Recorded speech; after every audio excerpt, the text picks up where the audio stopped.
I kind of wanted to just bring it down to what it means to be sailing, is just make it as simple as possible. She's actually designed after the Swansea Pilot Schooners. If you were trying to do like traditional gaff sailing, this would be a perfect boat to learn. And you can sleep this way as well, which is nice with the with sailing.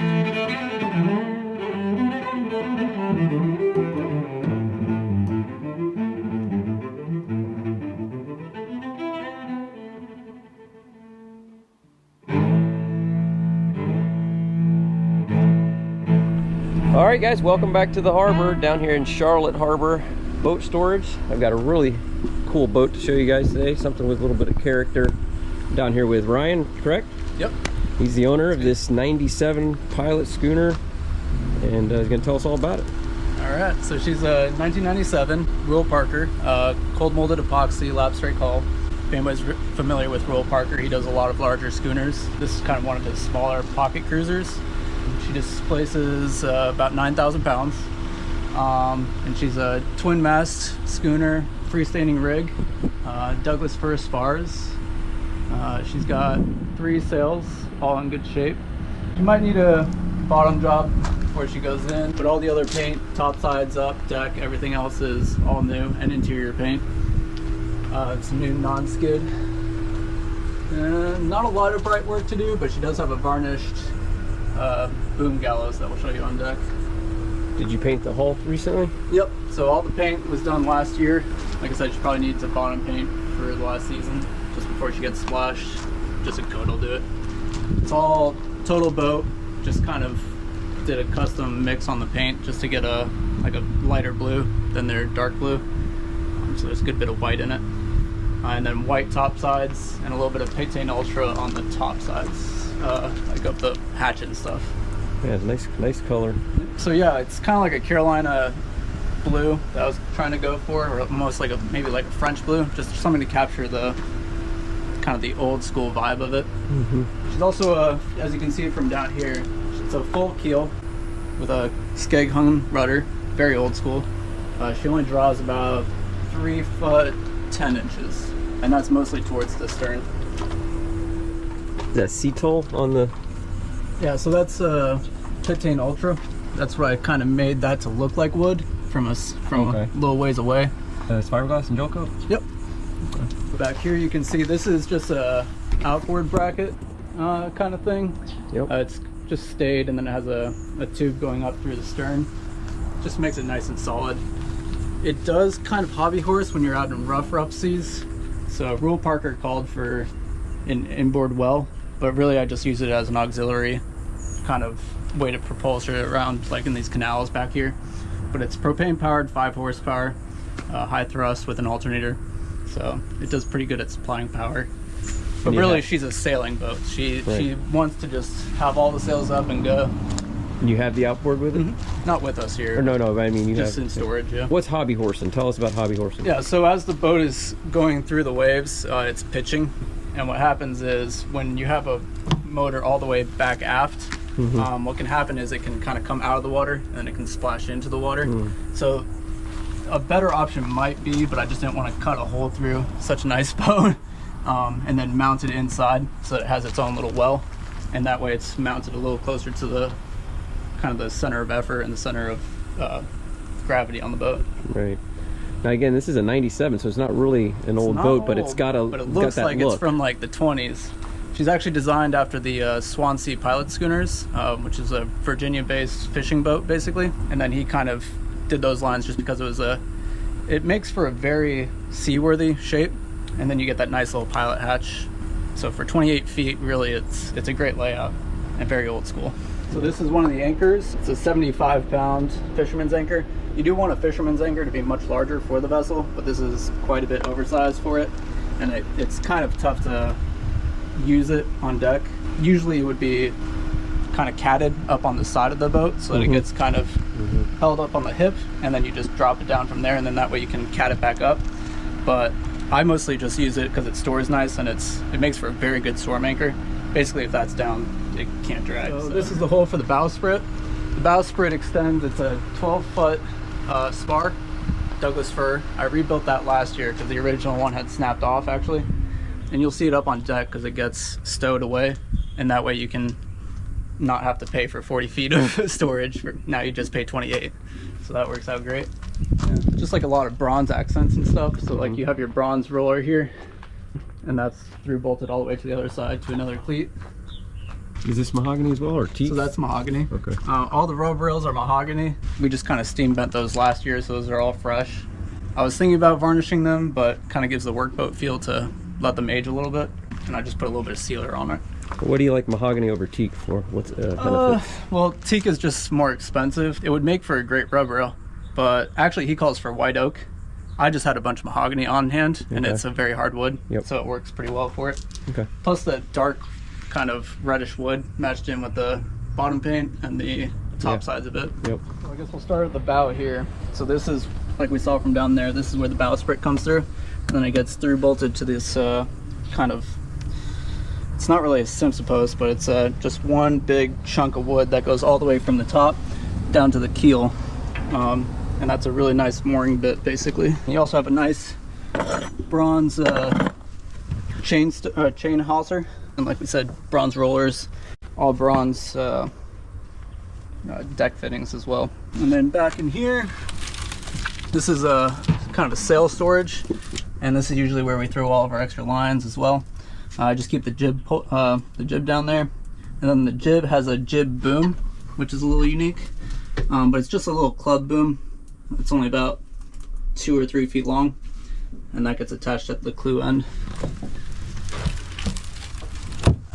Working back, we've got this is the rig for the jib, so it's a self-tacking jib, and that makes tacking a schooner a lot easier.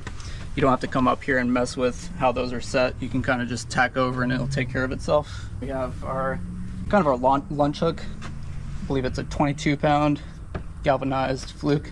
Just got a bit of chain, bit of rode. Works pretty well, but really I put down that big anchor if I have to. Right. Stay for a while. So this is her bowsprit. Again, all new bronze stuff. So this is her bob stay. So this attaches down to the bottom of the keel.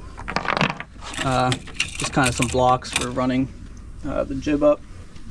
And then that just gets stepped through the deck to that post up there. Then we have our foremast. So this is our foresail. She doesn't have a boom, but she's gaff rigged. So the gaff goes up and peaks up there. It's a fully freestanding rig, so you don't have any standing rigging coming down like shrouds.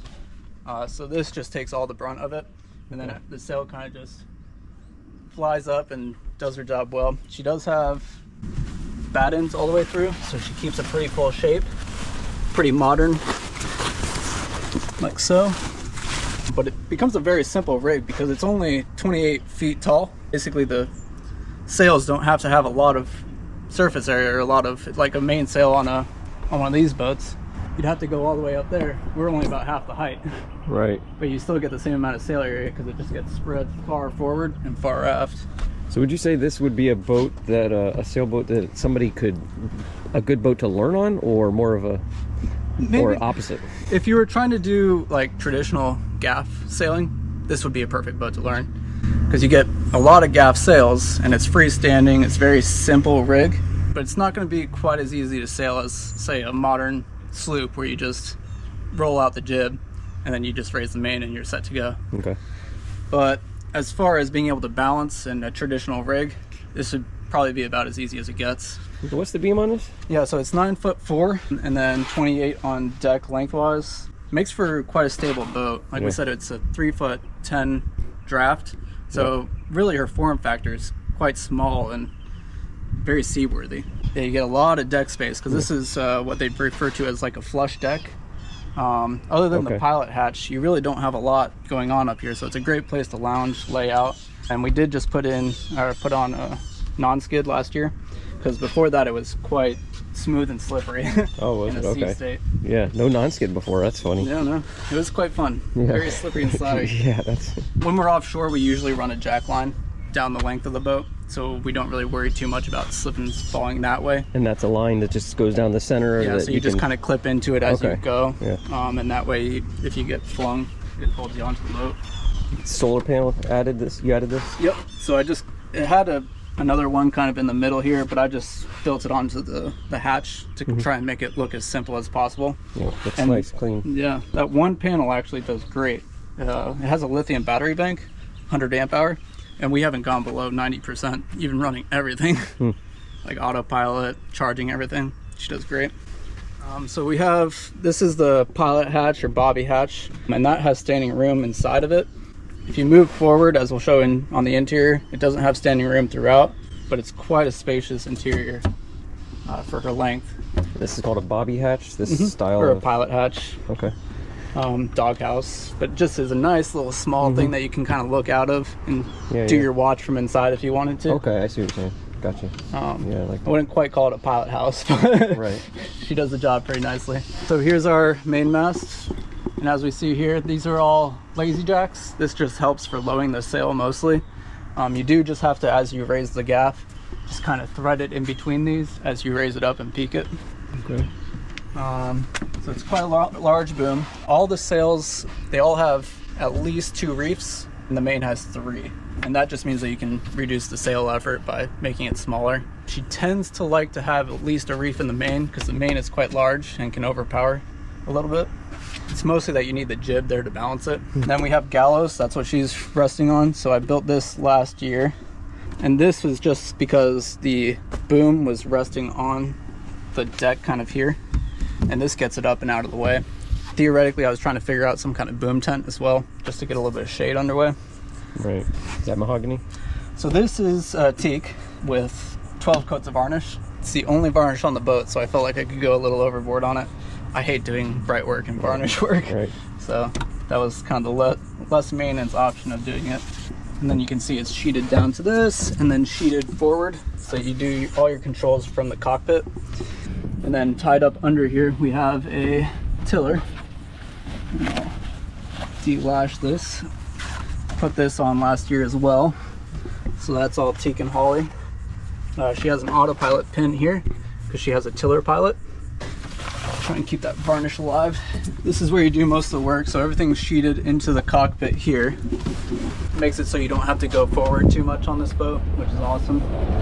Nice and roomy. We did put just this kind of EVA foam down on the decks, just to have a little bit comfort to sit on here.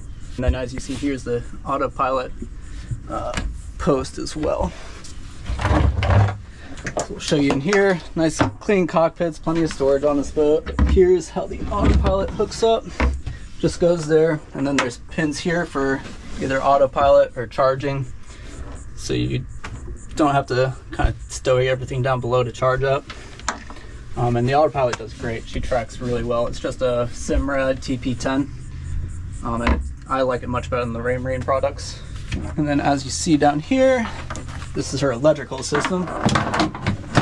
I wanted to do it kind of in the spirit of the boat, just keep it really simple. All it is a 100 amp hour lithium battery. And like we said, it doesn't go below 90. It's honestly a great house bank for this boat.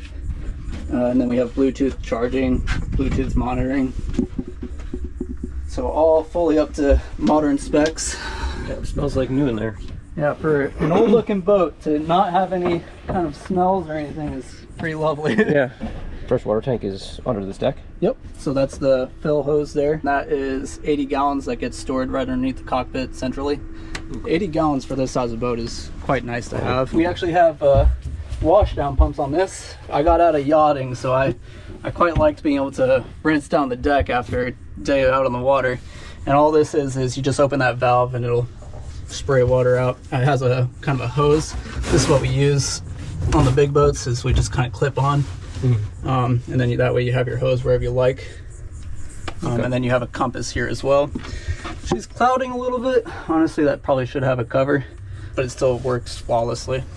It's just a hatch to the aft. So this is just more storage basically. Oh. Plenty of storage on this boat. And then another hatch in here. This is kind of where we store propane, some life jackets, some throwables. Just kind of quick reach options. Heading down. So like we said, there's standing room in here, either for cooking or doing a watch. The nice thing about this is you have glass forward, so you can kind of see pretty much in 360 degrees and be out of the weather, which is really nice for a sailboat of this size. I don't know if there's another one that offers that, actually. Pretty nice. And yeah, it just kind of folds up or slides up. You can hold it, make it tight. Here's your VHF, quick access for the cockpit. So here we have forward, very simple layout, but a massive bed for this kind of size of vessel. That's basically a queen-sized berth. And you can sleep on it athwartships, forwards, backs, anything you like. I'll actually show you that here. Show the depth, but it's full length. Huge. And you can sleep this way as well, which is nice with the with sailing, because this way you can kind of sail up on the when you're heeled over. So these are just your deck beams. Yeah, this bulkhead's, I mean, the whole deal is it's gorgeous. This is all Reuel Parker's kinds of lines. Yeah, you know, you won't even get this probably on a 40-footer, to be honest. And we just did all the paint on the inside, which is a pain to do, as anybody else would know, when you're painting overhead and stuff, but it came out quite nice. So plenty of storage. We don't even get to use all this, to be honest. I kind of just put in some of these teak fiddly bits. Makes for great storage. She can do quite large voyages. Very spacious. And yet also simple and, you know, minimalist. It's just... I kind of wanted to just bring it down to what it means to be sailing. Is just make it as simple as possible, least amount of maintenance. I've had some larger boats that need a lot of maintenance every year. And this one is just... It's been honestly just really nice to work on, something that you can kind of turn over in a month. Yeah, when something's constantly being broken and needing maintenance, it just takes the fun out of it. And Absolutely. This looks like a lot of fun. This boat's about being out there sailing rather than being at the yard working on it. Yeah, we also have lights all the way through. Just have to turn on some breakers, but that's white and red lights. So this is the main mast right here. Yep. And you know what that is? Is that like pine or? So this is all Douglas fir. It's a bird's mouth construction, which is a laminated spar. So basically all these pieces are interlocked all the way around, and it makes a hollow spar that's actually has more strength than a solid spar, and lighter weight as well. We just have some charging ports here, red, white lights for sailing. And the red light is just so it's not so blinding jumping in and out? So the red light on a sailboat is specifically so you don't lose your night vision. So you run that at night, and that way you don't lose your night vision when you have to stop or jump up for your shift. Emergency hatch here, or is that? Yeah, that's where. Okay, that's where the solar panel is. Yeah. So I don't really open this one much, but you can prop it up. Yep. Do that kind of deal. The forward one is more the one that we open to get ventilation. Okay. And that just has, you can see, just a little bit of insulation just to keep it cool.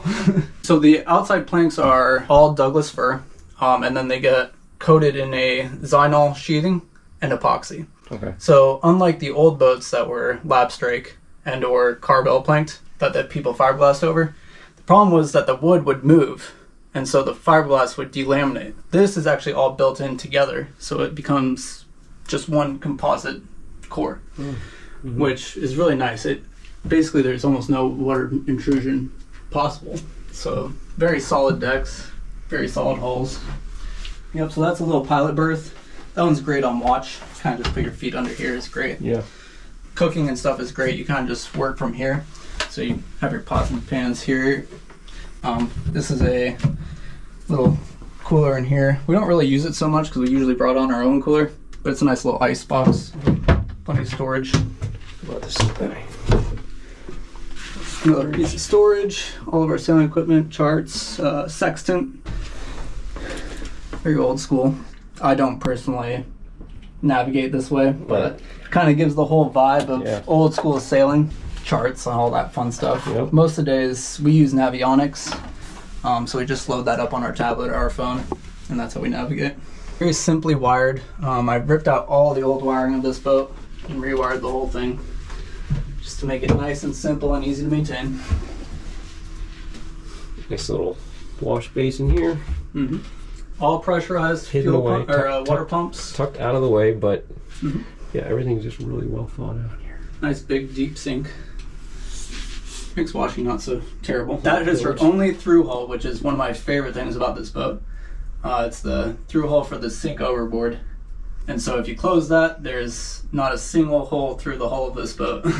So she cannot take on water. Really a cool boat. This was a lot of fun to tour. I really appreciate you showing it to me. And absolutely, she is for sale, right? So yeah, she's for sale. I'll put your I'll drop an email or whatever Ryan wants in the description below. If you guys are seriously interested, reach out to him, and really appreciate it. Sounds good. Thank you.